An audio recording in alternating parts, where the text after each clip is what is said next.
The things that have taken me by surprise in this project are the everyday moments in time that Asel Curtis captured.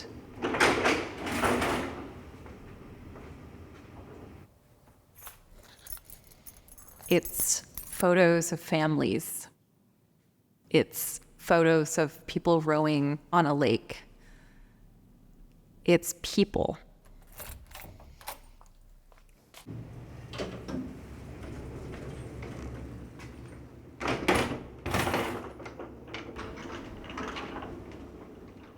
We thought we would see the big buildings because we heard those were there.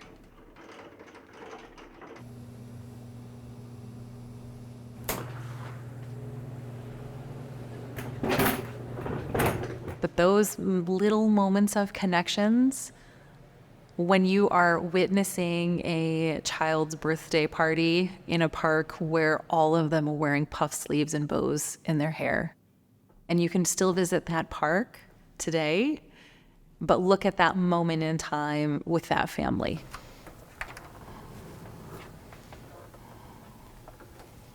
Those are the elements that I have been surprised at most as we've been doing this big project.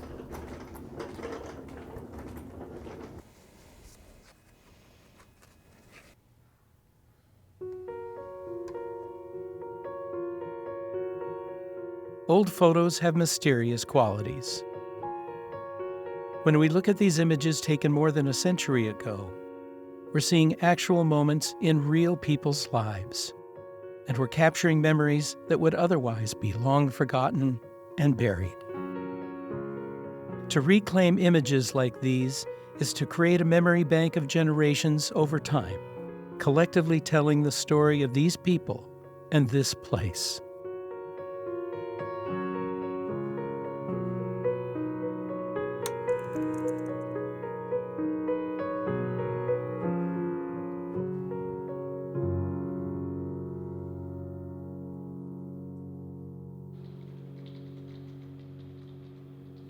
Photography is just a window to the past. I think the further we get from these moments in the past, the harder it is to envision what it was like. And when you have original photos, you have the ability to step into that world and to focus on the tiniest things. You know, what were they eating? What were they wearing? And each of those things that you can see in a photograph tells you about their life. The Curtis Project here at the Washington State Historical Society is a broad project to provide access to 60,000 images that were taken between the 1890s and the 1940s by famed photographer Asel Curtis. Asel Curtis passed away in 1941 after a prolific and long career as a photographer in Washington, and the state legislature provided the Washington State Historical Society with funds to purchase the collection from the family of Asel Curtis. About 3,000 of the images had been available to the public previously. And this most recent effort to digitize the remainder of those images started in November 2022. We have 26,000 images digitized right now, and we'll keep going until we're done.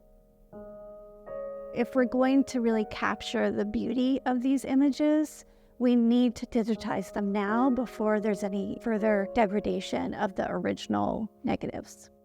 And the more projects we can do like this to provide access to these materials, the more people will understand that we need to be preserving our history in this way. Unfiltered, uncensored history, not generated by anything other than a man with a camera. Pouring through Curtis's photos, one is left with so many questions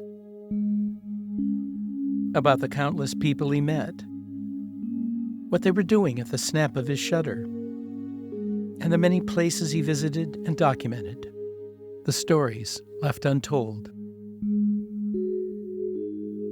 The images invite us to explore our connection to the past, to what we can learn, by looking back. For me, opening this drawer, I see endless possibilities of what can be here. This drawer is a mystery, and we get to unlock what that mystery is.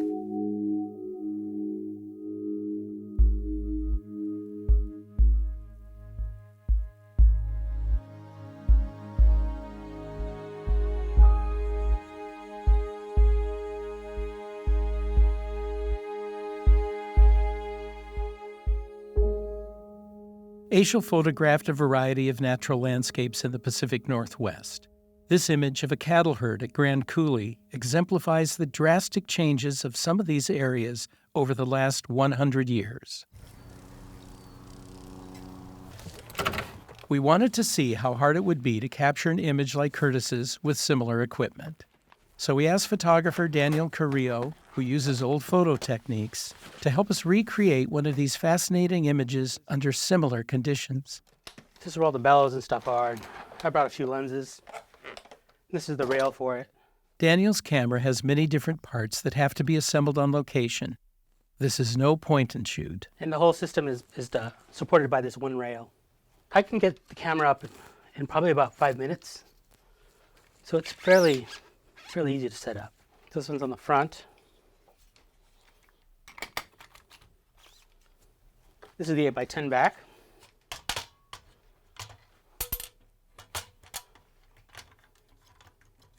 I did bring an extra set of bellows.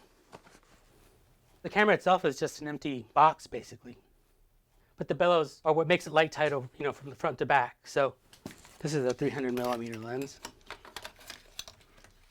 And then it's ready to shoot.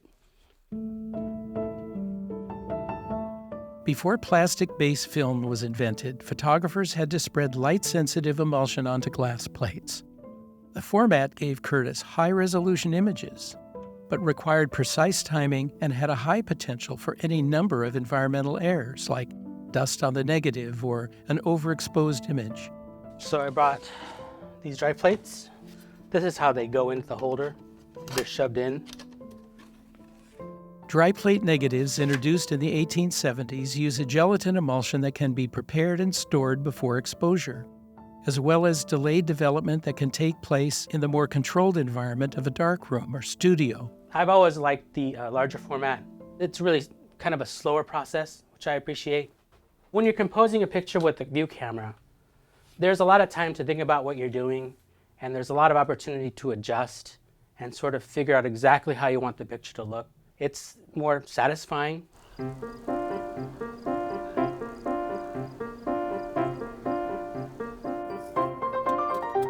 It was a lot of work to be a photographer back in the early 1900s. They had to haul around all this stuff. Those glass plates are super heavy. It's kind of cool to think about the amount of effort that was put into these photographs.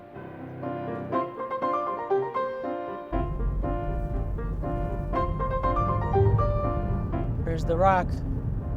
Looks great. You can actually see it. Yesterday there was a lot of haze and it was not good.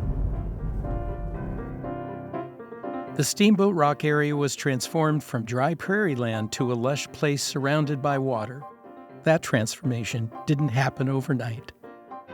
After the turn of the 20th century, irrigation experts said, wouldn't it be great if we can pump the water from the Columbia up into this big natural reservoir and create an irrigation system?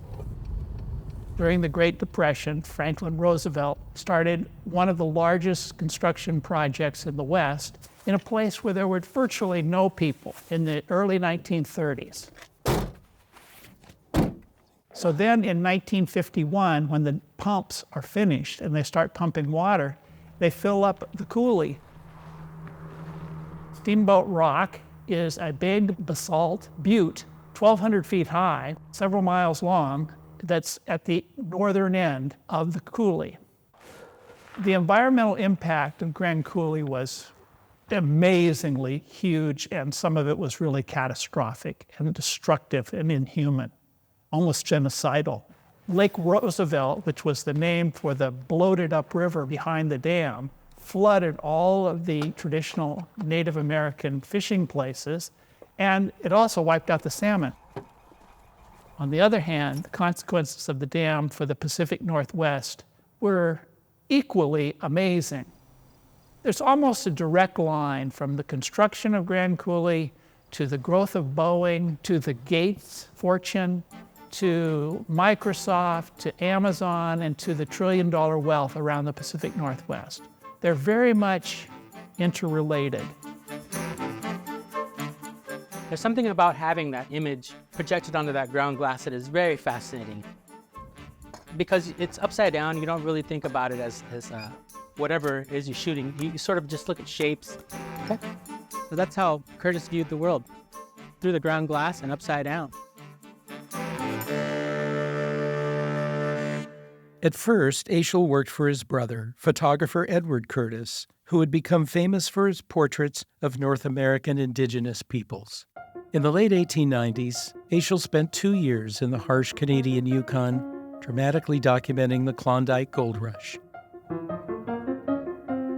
But Edward and Asahel parted ways permanently after a bitter disagreement over the credits to the Yukon photos, which Edward had published under his own name.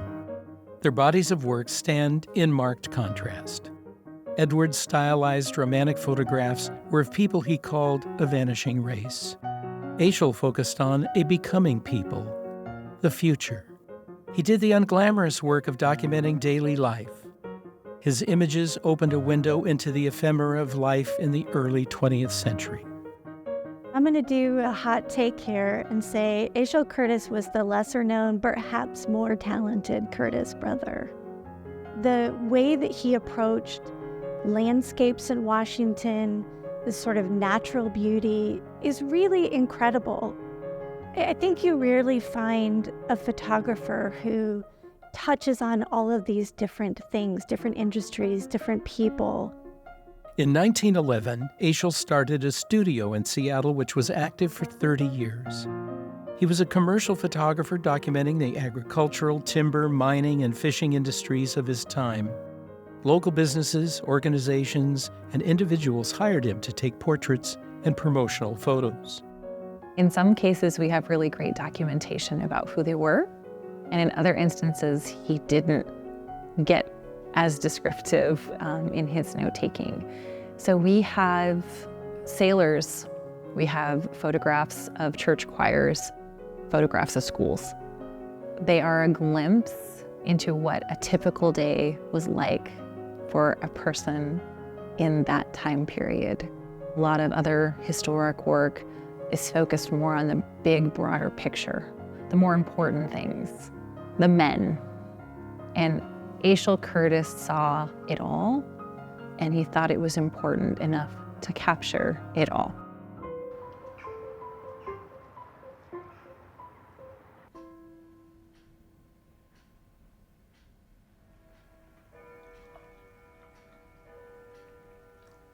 My grandparents, Anna and Henry Balke, moved to Grandview in the early 1920s. And it was touted as a great opportunity for people who are willing to work on an agricultural area with irrigation. And my father was a 7-year-old in the household. He was the youngest of the family. And their neighbor across the street was Mr. Curtis. He was familiar with the family and friend with my grandparents. And one day, my grandmother heard someone knock on the door. It was Mr. Curtis. He said, Anna, can I take a picture of Lloyd? Oh, well, sure. But let me get him in to get some decent clothes on. He said, no, I want him just like he is. And this is how it was. He was collecting eggs. And that's kind of the context of that picture and other pictures that he took of our family during that time. And he grew up. My mom got a job in the steno pool, and she and my dad met. And then they got married. And she knew at that point that my dad had had a heart murmur as a child and probably wouldn't live beyond 21. Well, he lived to 46. I was 7. I was this age when he passed away. And so all of us siblings who are all still alive really treasure this picture. And our parents all did. My kids know it's special to me, too. I think connecting to our past is really about empathy. and being able to see people in the past as real people and to empathize with what they experienced, and through that empathy to gain understanding into our own experience. It really is people's memories that we're getting to see. It's great because I've never seen photos with this kind of clarity. I've seen probably third, fourth generation images. So what does it say here? 3 Japanese American women are photographed working in the Liberty Flower Shop owned by George Tanabe. I think 80 to 90% of the farmers at the Pike Place Market before World War II and the incarceration were Japanese American. And following the war, many Japanese Americans operated a lot of the floral shops in Seattle as well. I hadn't looked at this photo of the Chinji-He building for a long time. And usually what I look for is I look for the signs to see what businesses, and then I try to read the Chinese characters to figure out also kind of what the meaning is in Chinese. And there might be additional detail about what goods are being sold and so forth. A lot of it was housing for bachelor men, the laborers who came on the upper floors. Down below, they had import-export businesses, and there are also family associations, which were the organizations that the Chinese men created as surrogate families because they didn't have women here because of the exclusion law. And so it's where they hung out and gambled and socialized and got support, finding jobs and so forth. Most of them didn't make a whole lot of money. There's a lot of discrimination. They came here as my grandfather did, and my father and uncles, 11, 12, 13 years old. They're like an adult, really needing to be self-sufficient. You have to realize you're coming here, there's nobody to take care of you. And you have to go to work. Chinese, they operate a lot of the laundries. Chinese restaurants that used to operate in the frontier West. They were given those skills by their mothers before they left for America. Sometimes the photos may be the only record of them being here because there was the incentive not to leave a paper trail. The photographs are one of the last records we have. In 1885, there's an anti-Chinese uprising in Seattle following the uprising in Tacoma, which I think was the previous year, where vigilante groups and even some city officials were part of a mob that wanted to oust the Chinese, feeling that they were taking jobs away from white laborers. And so the Chinese in Seattle were ousted. Some of them were able to stay under the protection of some of their white patrons. But it wasn't that long after that the Great Seattle Fire took place, and then it took down most of Seattle. I believe the Canton building was one of the first brick buildings built after the Great Seattle Fire. So irony of ousting the Chinese and then needing them to come back to help rebuild the city. We have this stereotype of Asian Americans as being foreigners. These photographs are the evidence of the diversity of this place where we now live. It's always been a place where people come from all over the world to make a new home.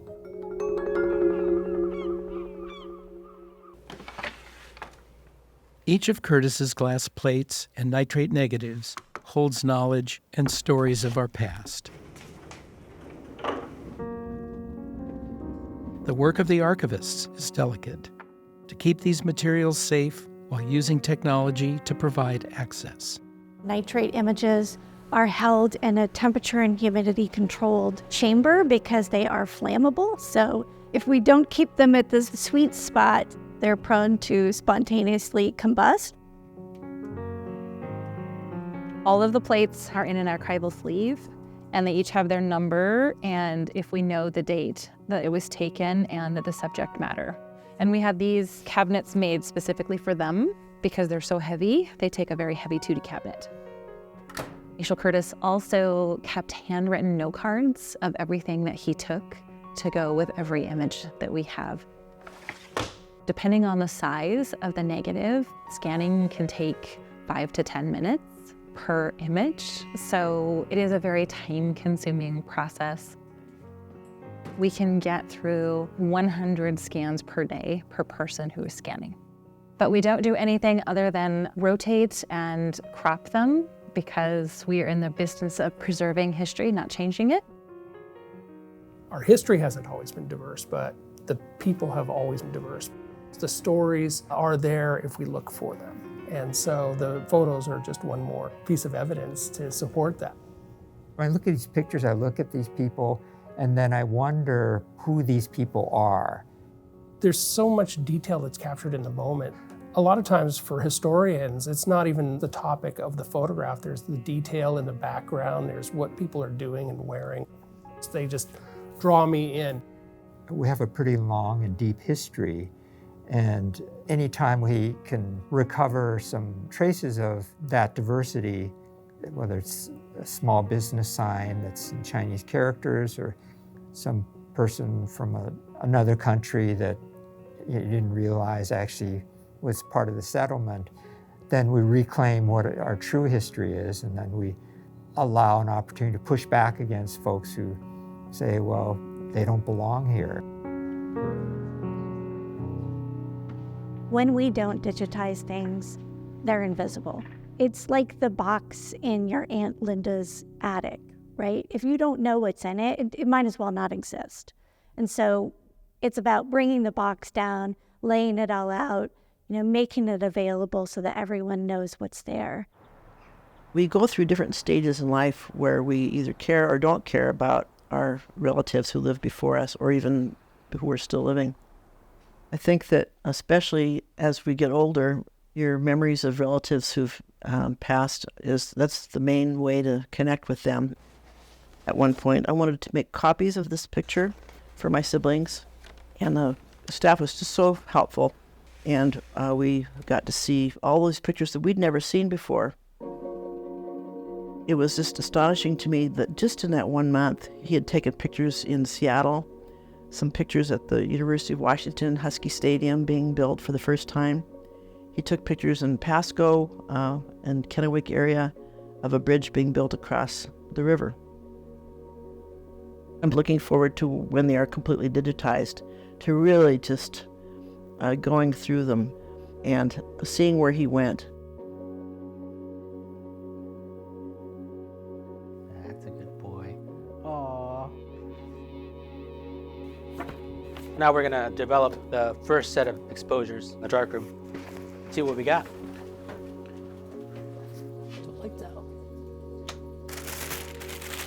So the plates are usually in here, emulsion side down, so that's how I know. One side is just plain glass, and the other side's got the coating on it. In it goes. And we'll start the development time. It's 5 minutes. So I agitate for the first 30 seconds. So this is a gelatin emulsion. It's gelatin with silver in it and a halide. This one's looking really good. Well, they're not perfect. There's lots of flaws. There's lots of even dust or whatever environment they were coating these plates in. We're not looking for anything that's perfect, just something that has a lot of character. And we do a rinse with some water to stop the development, and then it'll get fixed out for about 5 minutes.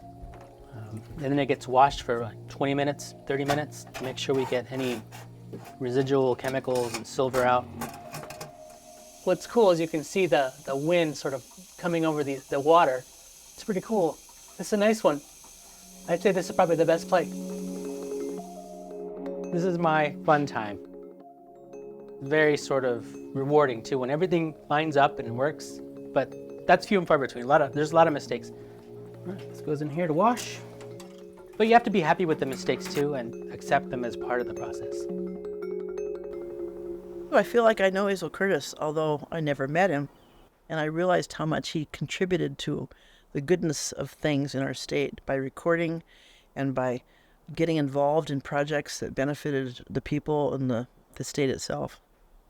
Photography was a bigger deal for families in many ways than it is now. To go get a family photograph taken became very much a matter of communicating with relatives around the world and preserving in time moments of celebration, weddings, that sort of thing. So not so much now. I think we are more apt to discard old photos. Today's day and age, we're dealing with things like artificial intelligence. We're dealing with the ability to manipulate images.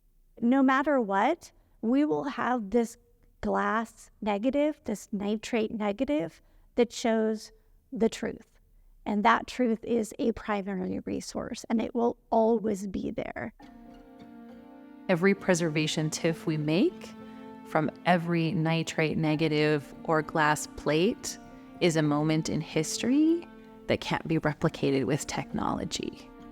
It's a slice in time that really captures what that moment was like. I think it's the closest thing to a time machine that we've invented. To have this cache of photos, the Asel Curtis collection, becoming available, there's going to be an explosion of discovery, I think. Since the birth of photography, it's just man's curiosity to sort of record what he sees for posterity, or even just for the sheer beauty of like nature. Man is a curious creature, and they want to be able to record what they see. We really can't wait to see everything that is here. You can see how much work this is. It's worth it because you don't know what treasure is going to be here. And what's going to be the most important thing in 100 years, we don't know.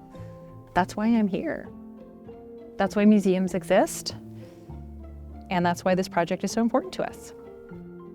The act of keeping and protecting is really important. I truly see it as sort of democratization of historical information. Photographs are a legacy. All those photographs are our history. People ought to be able to look into their history. Let's digitize all of it and let history decide. Each box in the collection has the power to teach us something about our past and perhaps about where we're going. But the longer these negatives wait in storage, the more vulnerable they are. There's so much to be gained by taking the boxes off the shelves and getting these photos out into the world. It's imperative for their future and ours.